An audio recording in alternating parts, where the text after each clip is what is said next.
Ça ne nous apprend rien quand on est réfugié, c'est hyper difficile de pouvoir exercer son job, même si parfois on est extrêmement qualifié.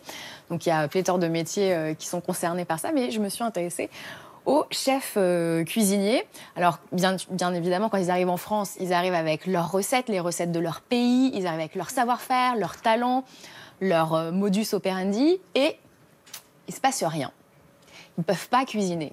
Et partant de ce constat, il y a deux jeunes entrepreneurs, Aude va nous montrer leurs photos, Sébastien et Louis, qui se sont dit, nous on a envie de leur venir en aide et on va donc créer un traiteur solidaire qui va donner de l'emploi à ces réfugiés et qui en plus va permettre aux Français de découvrir des nouvelles saveurs, des nouvelles recettes.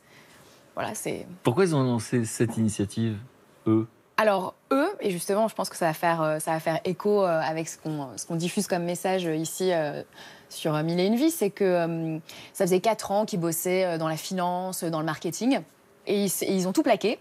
Et ils ont lancé ce traiteur solidaire pour aider les réfugiés. Donc ça veut dire qu'ils leur donnent un job stable, ils les stabilisent, ils leur permettent de s'insérer dans notre société. Et en plus, ils nous permettent de vivre des véritables voyages gustatifs. Alors, est-ce que vous connaissez les mentis tchétchènes ? Les mentis, c'est une recette ?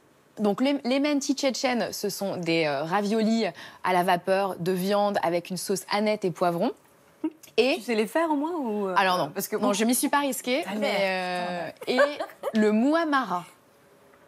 Le muamara, c'est éthiopien. Le muamara, c'est syrien et c'est un caviar de poivron rouge avec de la grenade et des noix. C'est là peut-être, non? C'est là. Ah, c'est ça. J'ai vu un ça a l'air sourcil d'être de ça. Mathieu se lever.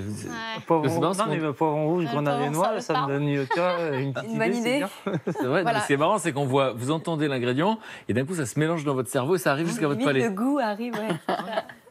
Et c'est drôle parce qu'à Lyon, j'ai eu l'opportunité de participer à quelque chose comme ça, que la mairie avait mis en place justement. Et c'était la semaine d'intégration, ça se passe tous les ans à Lyon. Et c'est exactement comme ça. C'était pendant une semaine, j'ai donné des cours à des cuisiniers étrangers. Et pour eux, moi j'étais un exemple, donc c'est pour ça qu'ils ont fait cette demande-là, parce que je suis étrangère aussi.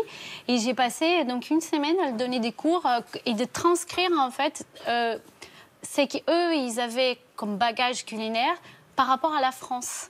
Et c'était drôle, parce qu'à la fin, ils m'ont tous invité chez eux pour manger ou les couscous ou de partout.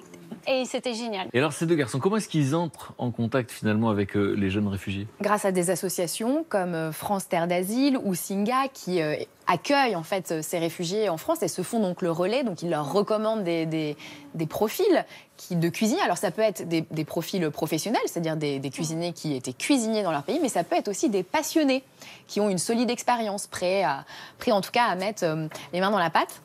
Donc c'est un traiteur qui existe, on peut faire appel à ce traiteur si on est en région parisienne. Exactement. Et donc c'est un traiteur solidaire et qui fait des recettes du bout du monde. Exactement, et surtout c'est un traiteur qui pour le moment ne s'adresse que aux associations, aux entreprises et aux collectivités locales, mais leur ambition c'est de créer grâce à du financement participatif, parce qu'ils ont fait une collecte de 20 000 € et ils espèrent arriver à 30 000 pour pouvoir lancer un service de livraison qui va leur permettre de livrer des plats, des saveurs du monde aux particuliers. Et puis, alors, le rêve ultime, comme vous vous en doutez, c'est pouvoir ouvrir un restaurant à Paris où, effectivement, les menus changeraient toutes les semaines et seraient thématisés en fonction des pays d'origine. Et je tiens à préciser qu'il y a aujourd'hui 9 salariés réfugiés en CDD. Donc, c'est déjà pas mal, en sachant que le traiteur solidaire a été créé il y a moins d'1 an. Voilà, l'économie solidaire, on aime beaucoup ça ici.